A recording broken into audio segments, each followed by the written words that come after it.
നമ്മളിപ്പോൾ നോഹയുടെ പേടകത്തിൽ ഒരു ഫാമിലി മുഴുവൻ ഇരിക്കുന്നത് പോലെയാണ് നമ്മുടെ ഈ ഫാമിലി അംഗങ്ങളെല്ലാവരും ഒരു ബോട്ടില് ഇങ്ങനെ സഞ്ചരിക്കുകയാണ്.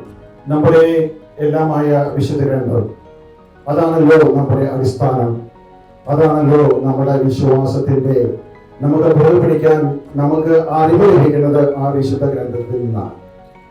ആ വിശുദ്ധ ഗ്രന്ഥം നമ്മുടെ കുടുംബത്തിലെ രണ്ടുപേരെ സ്വന്തം കൈപ്പട കൊണ്ട് അതിമനോഹരമായി എഴുതി നമ്മുടെ ആ വിശ്വാസത്തിന്റെ അടിത്തറ, ആ വിശ്വാസത്തിന്റെ ശക്തി തെളിയിച്ചു തന്ന രണ്ട് പേര് നമ്മളോട്.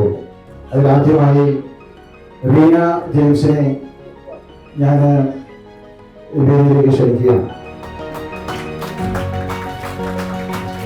റീന ചേച്ചി ആദരിക്കാനായി രാജു ചേട്ടനെയും ഷിനി ചേച്ചിയും ക്ഷണിക്കുന്നു. റീന ചേച്ചിയാണ് ആദ്യം ബൈബിൾ പകർത്തി എഴുതിയത്. അതിൽ നിന്ന് ഇൻസ്പയർഡ് ആയിട്ട് മമ്മി ബെറ്റി ആന്റി ബൈബിൾ എഴുതി. അപ്പൊ നമുക്ക് ആദ്യം റീന ചേച്ചി ആദരിക്കാം.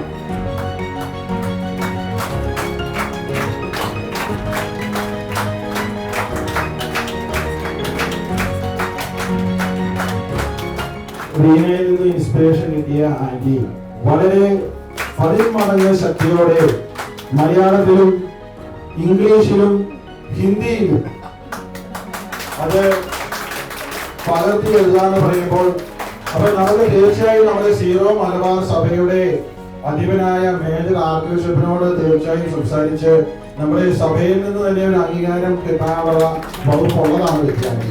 അതുപോലെ അടുത്ത് പറയാനുള്ളത് റൈറ്റിംഗിന്റെ ക്വാളിറ്റി ഈ അച്ചടി മെഷീൻ കണ്ടുപിടിച്ചില്ലായിരുന്നെങ്കിൽ ഒരുപക്ഷെ ആന്റി ആയിരുന്നേനെ അതിന് പകരം നമ്മളെല്ലാവരും ഉപയോഗിക്കുന്നതാണ് എനിക്ക് തോന്നുന്നത്. സത്യം പറഞ്ഞാൽ ആരോട് പറഞ്ഞാൽ വിശ്വസിക്കില്ല, അത് കൈകൊണ്ട് എഴുതിയതാണ് ഈ ആന്റി എന്ന് പറഞ്ഞാൽ. അതുപോലെ നാഷണൽ ടാങ്ക് ഡൽഹിയിൽ നിന്ന് ഒരു ടീം വന്ന് ജിജോയുടെ നേതൃത്വത്തിൽ, ജിജോയുടെയും സജിയുടെയും നേതൃത്വത്തിൽ ഒരു ടീം വന്ന് ആന്റിയുടെയും അത് ഡോക്യുമെന്ററി പിടിച്ച് അത് നാഷണൽ ചാനൽ കളർ ടിവിയിൽ അത് ടെലികാസ്റ്റ് ചെയ്ത് നമ്മളെല്ലാവരും കണ്ടതാണ്. പക്ഷെങ്കിൽ അത് ഒരു മാനുഷിക ശക്തിക്കപ്പുറം പരിശുദ്ധാത്മാവിന്റെ കൃപ ലഭിക്കാതെ അത് സാധിക്കത്തില്ല എന്നുള്ളത് 100% ഉറപ്പാണ്.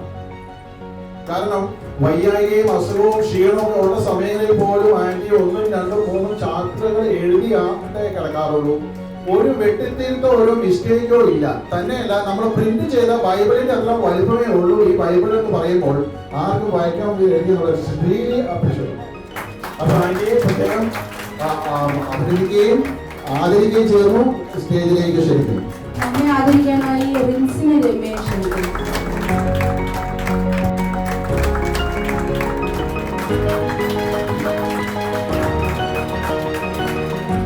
നമ്മൾ അവർക്ക് കൊടുത്ത മെമന്റോയിലെ വരികൾ ഇതാണ്.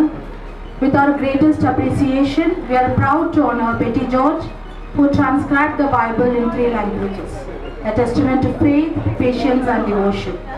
You have made such an impact on all of us. ഇത് തന്നെയാണ് രണ്ടുപേർക്കും നമ്മൾ കൊടുത്ത മെമന്റോയിലെ വരികൾ.